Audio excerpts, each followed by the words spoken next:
Sarah Mitchell stood in front of her bathroom mirror, carefully applying the last touches of her makeup. Her dark skin glowed under the soft bathroom lights as she studied her reflection, making sure everything about her appearance matched her cover story. At 35 years old, she had mastered the art of blending in, a skill that had kept her alive during countless CIA operations across the globe. The morning sun peeked through her apartment windows in Washington, D.C., as she reviewed her new assignment details. The thick manila envelope on her desk contained everything she needed to know about her upcoming mission in Memphis, Tennessee. Sarah picked up the file, her fingers tracing over the confidential stamp in red ink. Another city, another identity, she whispered to herself, a habit she had developed over her 12 years with the agency. This time, she would pose as a community center volunteer, a perfect cover to monitor suspected arms dealers who had been using the facility's storage rooms for their illegal operations.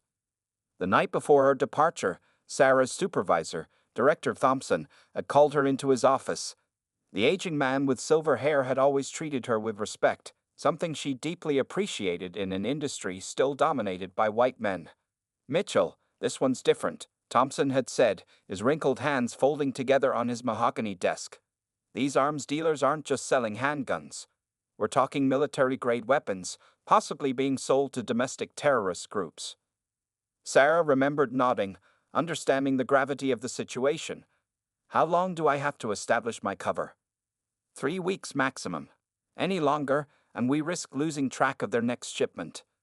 Now, as she packed her suitcase with deliberately ordinary clothes, nothing too flashy, nothing too plain, Sarah mentally prepared herself for the role. She would become Jessica Barnes, a recently divorced woman looking to rebuild her life through community service. Her backstory was simple but detailed enough to withstand scrutiny.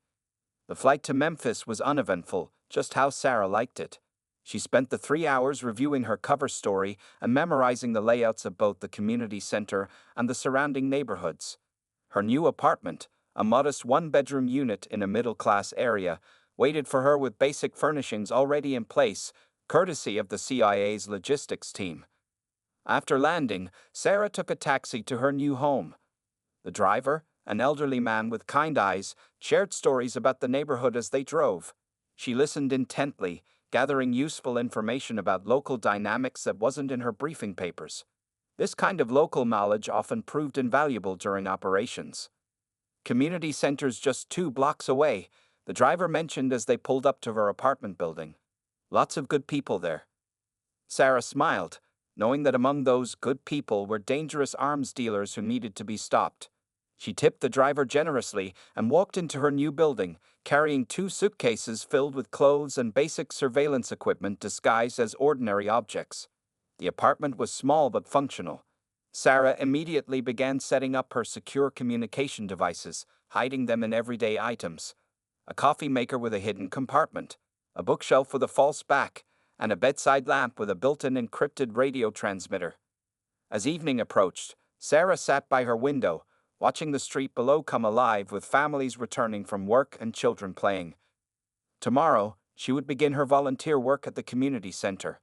Her role would involve organizing activities for senior citizens, giving her access to the building during both busy and quiet hours. In her hand, she held a photo of the suspected arms dealers, 3 men who ran a legitimate import-export business as a front for their weapons trade. Their operation had grown increasingly bold over the past 6 months, catching the attention of multiple federal agencies. But it was the CIA's discovery of international connections that brought Sarah into the picture. Before going to bed, Sarah checked her phone, finding a secure message from Director Thompson. "Package in place. Clock starting." She deleted the message and set her alarm for 6 a.m. Tomorrow, Jessica Barnes would make her first appearance at the Memphis Community Center, while CIA agent Sarah Mitchell would begin gathering the intelligence needed to bring down a dangerous weapons trafficking ring. As she lay in bed, Sarah thought about all her previous missions in Cairo, Moscow, Berlin, and countless other cities. Each one had its challenges, its moments of danger. But something about this assignment felt different. Little did she know that the real danger wouldn't come from the arms dealers she was hunting, but from those who were supposed to protect and serve. The morning sun was already hot as Sarah walked down Madison Avenue in Memphis. She had spent the past 3 days establishing her routine as Jessica Barnes, the friendly new volunteer at the community center. Her floral skirt swayed gently in the warm breeze as she walked, part of her carefully chosen outfit that helped her blend in with other local volunteers. Today was particularly important. She had noticed suspicious activity around the building's back entrance yesterday evening, suggesting the arms dealers might be moving new merchandise. Her route to work, usually a straight path down the main street, would take a slight detour today to pass by their suspected loading area. Sarah checked her watch, 8:45 a.m. The morning traffic hummed around her, with people rushing to their offices and shops opening for the day. She carried her usual tote bag, which concealed a high-resolution camera disguised as a power bank. Everything about her appearance was designed to look ordinary, unremarkable. The sound of a police siren chirping behind her made her pause. A black and white patrol car pulled up alongside her, its blue and red lights reflecting off the storefront windows. 2 officers stepped out, both white men, one tall and lean, the other shorter with a stocky build. Their name tags read Officer Peterson and Officer Reeves. "Ma'am, could you stop right there?" Officer Peterson called out, his hand resting casually on his belt.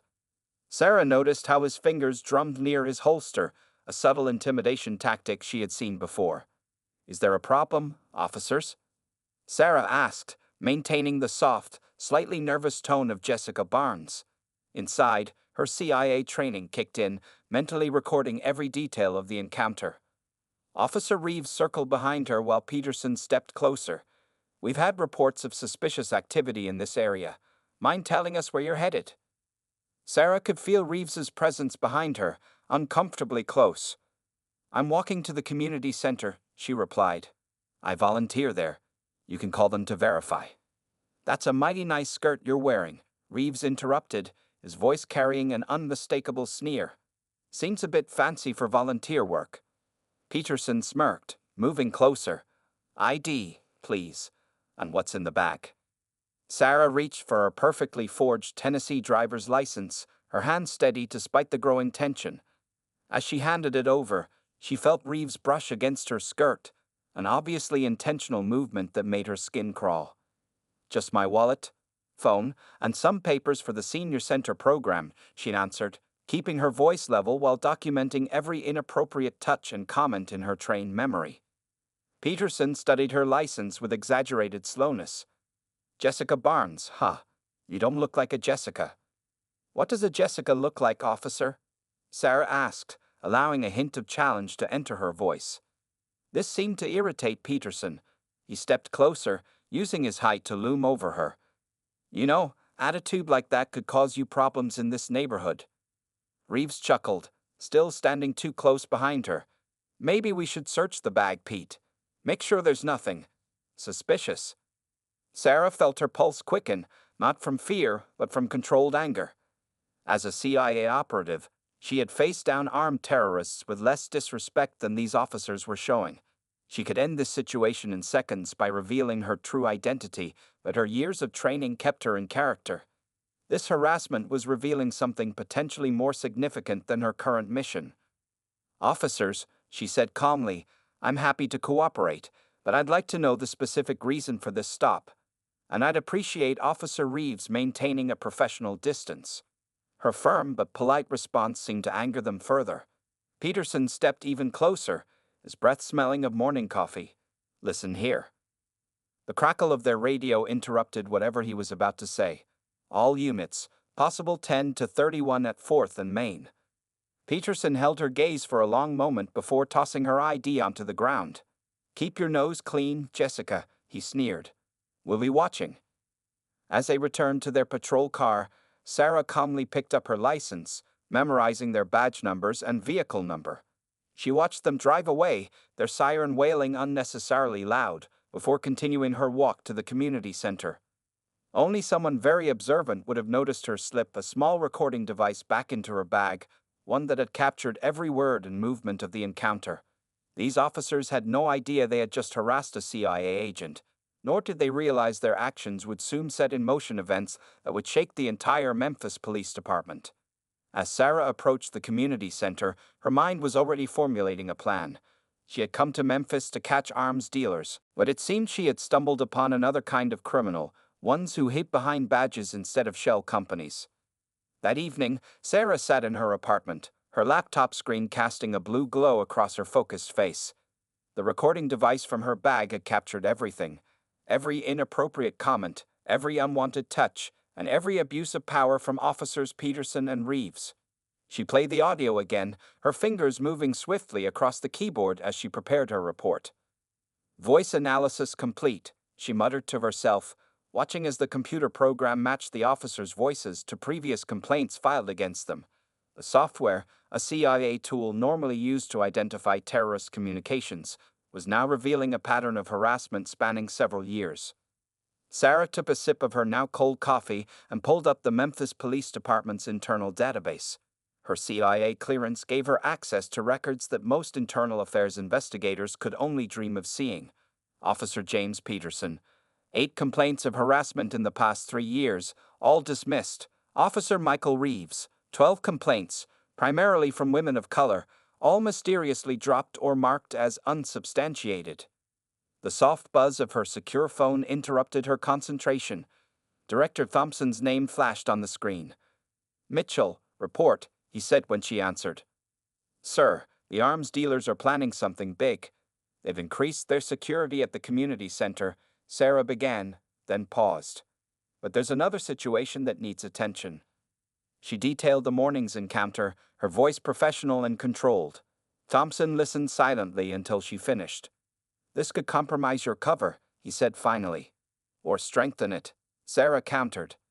"These officers are part of the morning patrol route that passes the community center.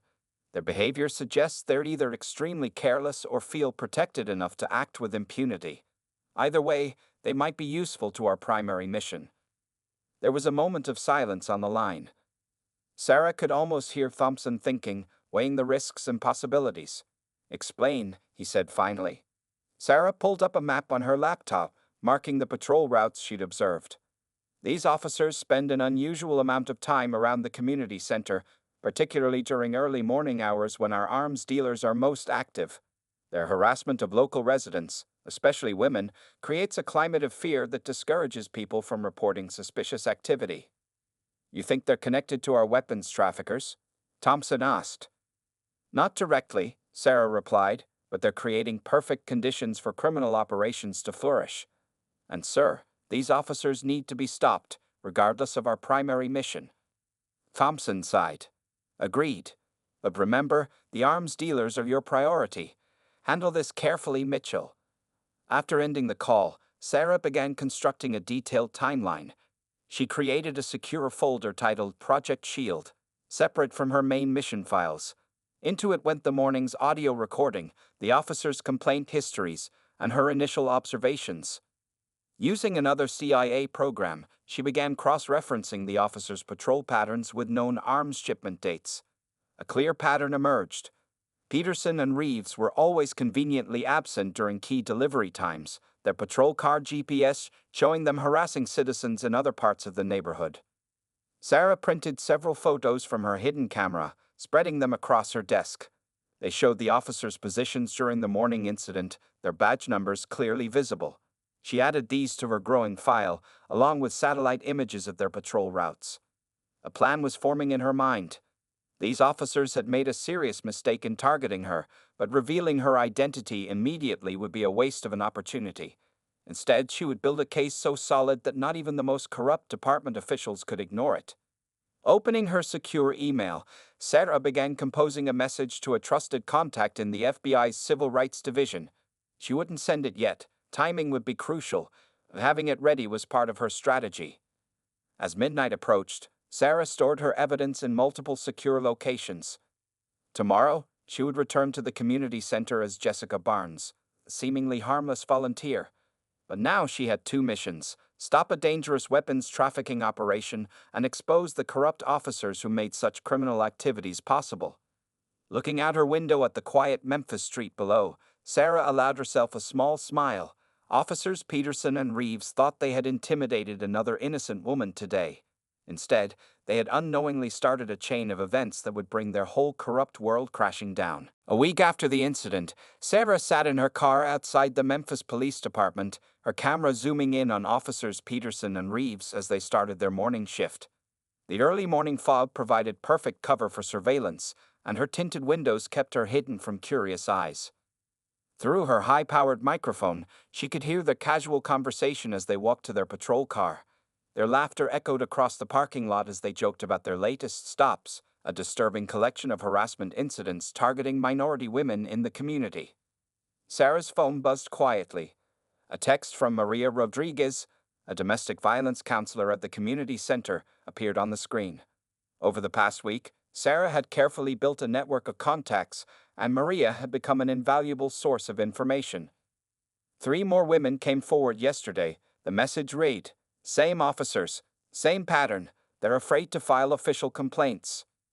Sarah's jaw tightened as she typed a response encouraging Maria to document everything. The evidence was mounting, revealing a disturbing pattern that went far beyond simple harassment.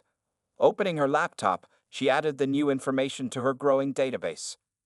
Later that morning, while organizing files at the community center, Sarah noticed something odd. Every Tuesday and Thursday, exactly 30 minutes before Peterson and Reeves began their harassment routines, a black SUV with tinted windows would park behind the building. The timing couldn't be coincidental. During her lunch break, Sarah slipped into the records room, her fingers flying over the keyboard of the center's ancient computer. Years of CIA training had taught her how to access sealed records without leaving a trace. What she found made her blood run cold. The community center's security camera footage showed regular meetings between the arms dealers and several police officers, not Peterson and Reeves, but others from their precinct. The pieces were starting to fit together. Harassment wasn't random. It was a calculated distraction. Sarah's secure phone vibrated again. This time it was Thompson. "Mitchell, what's the status on the weapons case?" he asked without preamble. "Sir, it's bigger than we thought," Sarah replied, keeping her voice low. "The police harassment isn't just covering for the arms dealers. It's part of a coordinated effort to control this entire neighborhood. Peterson and Reeves create chaos and fear, while other officers use the distraction to facilitate illegal weapons movements." Evidence? Solid. I've documented 23 instances of coordinated harassment in the past week alone. Each incident corresponds exactly with suspected weapons transfers. The timing is too perfect to be coincidental. There was a long pause on the line. How deep does this go? I'm still mapping it out, but at least 6 officers are directly involved, possibly more. The precinct captain might be compromised too. Every complaint against these officers gets buried within hours. Sarah heard Thompson shuffling papers on his end. "The weapons case takes priority, Mitchell. Don't let this police investigation compromise our main objective." "Actually, sir," Sarah said, her mind racing ahead, "I think these cases are inseparable. The arms dealers are using corrupt officers to maintain their operation. We can't take down one without exposing the other." Just then, Sarah spotted Peterson and Reeves' patrol car rolling past the community center again. Through the window, she could see Peterson pointing at another woman walking alone on the sidewalk. "Sir, I need to go," she said quickly, "but there's something else you should know. I've identified 3 women who were harassed by these officers and then mysteriously lost their jobs within days of filing complaints. This goes beyond the police department." "Be careful, Mitchell," Thompson warned. "If this is as big as you think." "I know," Sarah replied, watching as Peterson and Reeves stepped out of their car to approach their next victim. "But someone needs to stop them." After ending the call, Sarah quickly gathered her things. As she headed for the door, she activated the tiny cameras she'd hidden around the community center. Let Peterson and Reeves continue their harassment campaign. Every move they made now was being recorded, documented, and added to an ever-growing pile of evidence. The weapons dealers thought they had created the perfect cover for their operation, using corrupt officers to terrorize the neighborhood into silence. Instead, they had attracted the attention of someone far more dangerous than a simple community volunteer, a CIA agent who was now determined to bring down both the dealers and their police protectors. Sarah stood in front of the community center's bulletin board, pretending to adjust event flyers while actually watching the reflection of two men carrying suspicious duffel bags through the back door. Her hidden camera, disguised as a decorative brooch, captured every detail of their movements. It was early afternoon, and she had just finished documenting another disturbing patrol by Officers Peterson and Reeves. They had harassed 3 more women that morning, creating their usual chaos on the east side of the neighborhood, conveniently far from where the arms dealers were now making their delivery. Her phone vibrated silently in her pocket. It was a message from Agent Torres, her newly assigned FBI contact. "Internal affairs moving today. Keep Peterson and Reeves busy." Sarah smiled slightly, remembering the anonymous tip she had arranged to reach Internal Affairs about Peterson and Reeves planning to shake down a local business. While they were occupied with that distraction, FBI agents would be searching their homes and lockers at the precinct. The sound of heavy boxes being moved in the storage room caught her attention. Sarah casually walked towards the water fountain, positioning herself to better hear the conversation inside. "Next shipment's bigger," a gruff voice said. "Captain says the heat's off. His boys will keep the streets clear." "What about that new volunteer?" another voice asked. "The one asking questions?" Sarah's heart rate remained steady despite being the subject of their conversation. She bent down to tie her already tied shoelace, eyeing more time to listen. Peterson checked her out. "Says she's clean. Just another do-gooder trying to save the world." Their laughter was interrupted by the arrival of Maria Rodriguez, the domestic violence counselor. "Jessica, can you help me with these files?" Sarah nodded, following Maria to her office. Once inside, Maria closed the door and spoke in a whisper. 3 more victims came forward this morning. One has video of Peterson touching her inappropriately during a stop. "Perfect," Sarah replied quietly, her mind already calculating how to add this new evidence to her growing case file. "Make sure she keeps that video secure. And Maria, thank you. I know this isn't easy." Back in her apartment that evening, Sarah coordinated with both her CIA superiors and FBI contacts. Her living room wall had become a hidden command center, with multiple laptops displaying different surveillance feeds. "The weapons transfer is scheduled for Friday," she reported to Director Thompson over her secure line. "But we have a problem. The corrupt officers are getting suspicious about all the internal affairs activity. Can you maintain your cover?" Thompson asked. "Yes, but barely. Peterson started asking questions about my background. He's not as stupid as he acts." Sarah switched screens, showing a thermal image of the community center's basement. The arms dealers are using police patrols as coverage for their operations. Every time Peterson and Reeves harass citizens in one area, weapons move through another. Her other phone lit up with a text from Agent Torres. "Pictures from P and R's lockers attached. You need to see this." Sarah opened the images while still talking to Thompson. Her eyes widened slightly. The photos showed documents linking Peterson and Reeves to multiple unresolved cases of assault, all buried by their superiors. "Sir," she said, "this just got bigger. These officers aren't just providing cover for weapons trafficking. They're involved in multiple criminal enterprises, all protected by higher-ups in the department." A knock at her door made her freeze. Through her security camera, she saw Officer Peterson standing in the hallway, running his fingers along the doorframe. "Mitchell, what's happening?" Thompson asked, hearing her sudden silence. "Peterson's here," she whispered. "At my apartment. This isn't a routine visit." "Abort if you need to," Thompson ordered. "Your safety comes first." Sarah watched Peterson testing her door handle. "No," she replied firmly. "If I run now, we lose everything. Both cases are too important." She quickly activated her apartment's hidden cameras and pulled up her cover identities documentation. "I'm going to let him in," she told Thompson. "Stay on the line." As she moved toward the door, Sarah knew she was walking a dangerous line between her 2 operations. One wrong move could expose her identity and destroy months of careful work, but she had come too far to back down now. Taking a deep breath, she opened the door, ready to face whatever came next. Sarah opened her apartment door to find Officer Peterson leaning against the doorframe, still in his uniform despite being off duty. His attempt at a friendly smile didn't reach his cold eyes. "Miss Barnes," he said, straightening up. "Hope I'm not interrupting anything." Officer Peterson, Sarah replied, maintaining her Jessica Barnes persona. Is something wrong? He pushed past her into the apartment, his eyes scanning every corner. Sarah noticed his hand resting near his weapon, a subtle intimidation tactic she had seen him use before. Nice place, he said, picking up a framed photo of her CIA-created fake family. You know, funny thing happened today. I was checking some paperwork, and your background story doesn't quite add up. Through her hidden earpiece, Sarah could hear Director Thompson's voice. Arms dealers on the move. Multiple vehicles heading toward the community center. Mitchell, we need you there now.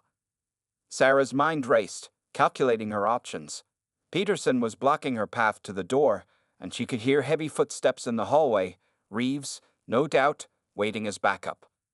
I'm not sure what you mean, she said, playing for time while moving toward her kitchen where a secure exit route was planned. Peterson's fake smile disappeared.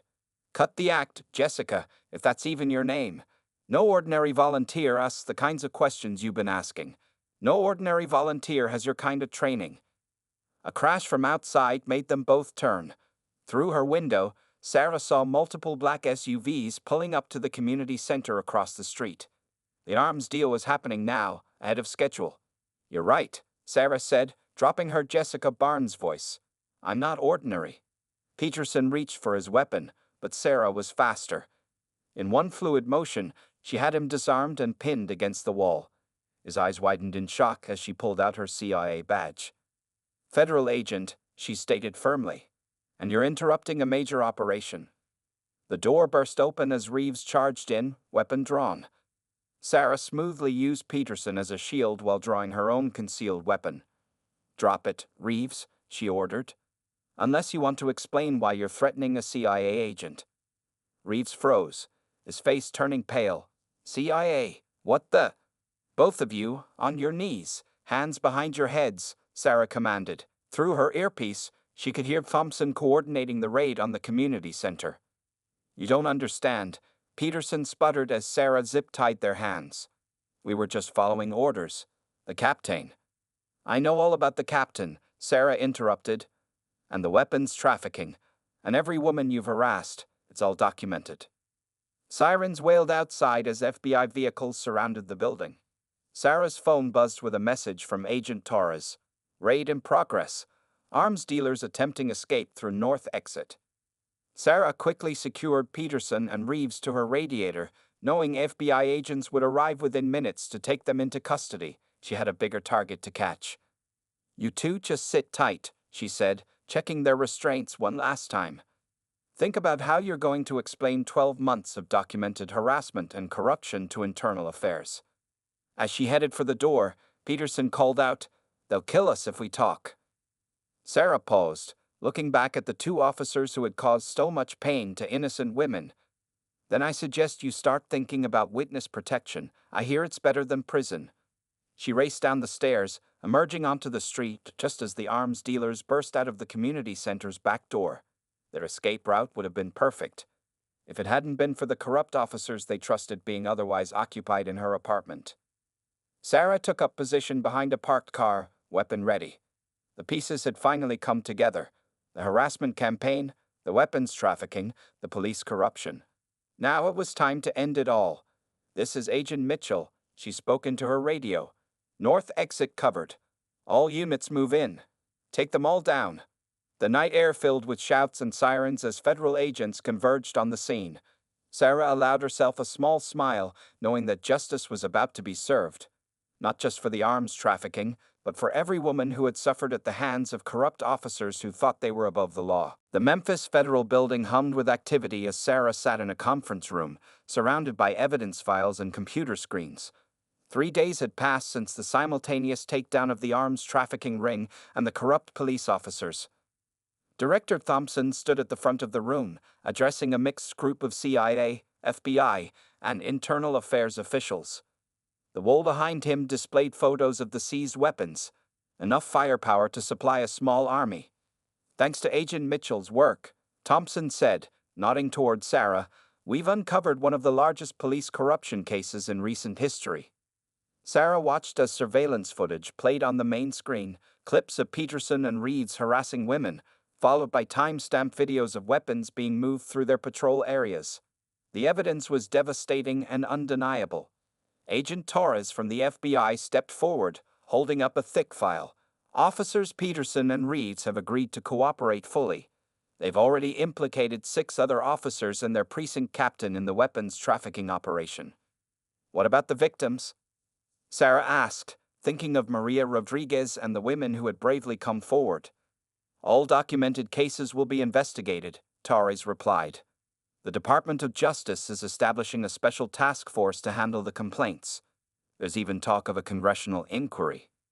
The door opened, and Maria Rodriguez walked in, carrying more files. Since the raid, she had been working tirelessly to help other victims come forward. The domestic violence counselor had proven to be one of the operation's most valuable allies. 28 more women have filed official complaints, Maria announced. Now that Peterson and Reeves are in custody, people are finally feeling safe enough to speak up. Sarah's phone buzzed with a message from the U.S. Attorney's Office. Charges filed against 12 officers. Press conference in 1 hour. As the meeting continued, Sarah thought back to that first encounter with Peterson and Reeves. Their arrogance, their casual cruelty, all of it stemming from a belief that they were untouchable. Now they sat in federal custody, facing decades in prison. The weapons trafficking case had yielded impressive results. 200 illegal firearms seized, 3 international suppliers arrested, and a major distribution network dismantled. But for Sarah, the police corruption case felt even more significant. Agent Mitchell, Thompson called, drawing her attention back to the present. The Attorney General wants to personally commend you for this operation. Your handling of both cases was exemplary. Sarah nodded, but her mind was already moving forward. What about department reform? These officers didn't become corrupt overnight. That's the next phase, Torres explained, pulling up a new presentation. The FBI is implementing a complete overhaul of the department's oversight procedures. New training protocols, independent review boards, community oversight committees. Maria added, we're also establishing a support network for victims of police harassment. Several women have already volunteered to help run it. The meeting continued as they discussed the details of the upcoming trials. The evidence was overwhelming. Surveillance footage, financial records, witness statements, and the officers' own confessions. The prosecution had everything they needed. Later that evening, Sarah stood at her apartment window, watching as moving trucks carried away the last of her surveillance equipment. Her cover as Jessica Barnes was officially over. Her phone rang. It was Thompson again. Mitchell, the Attorney General wants you to testify before Congress about police reform. Your experience with this case makes you uniquely qualified. Sarah thought about all the women who had suffered under Peterson and Reeves, all the lives affected by police corruption. Tell them I'll do it. This story needs to be told. As she packed her belongings, preparing to return to Washington, Sarah found the floral skirt she had worn on that first day. The day 2 corrupt officers had made the mistake of harassing a CIA agent. Their actions had led to their downfall, but more importantly, they had exposed a system that needed to change. A final message came through from Agent Torres. Peterson and Reeves took the plea deal. They're naming names all the way up the chain. This is going to shake up departments across the country. Sarah smiled, knowing that real change was finally coming. What had started as a simple weapons trafficking case had transformed into something much more important. A chance to bring justice to those who thought they were above the law. Tomorrow, she would head back to Washington to continue the fight. But tonight, she could rest knowing that at least in Memphis, the badge would no longer be used to hide bias. 6 months after the Memphis operation, Sarah sat in a packed congressional hearing room in Washington, D.C. The morning sun streamed through tall windows as she prepared to give her testimony about police reform and accountability. Looking across the crowded chamber, she spotted Maria Rodriguez, who had flown in from Memphis to support the testimony of several harassment victims. The domestic violence counselor had become a powerful advocate, turning her small support group into a national organization for police accountability.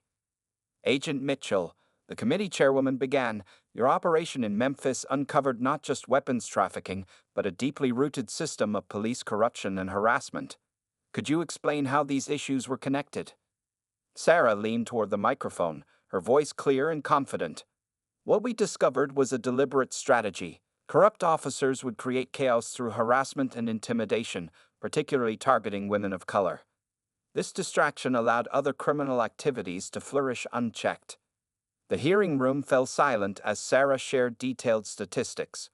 57 women had eventually come forward about harassment.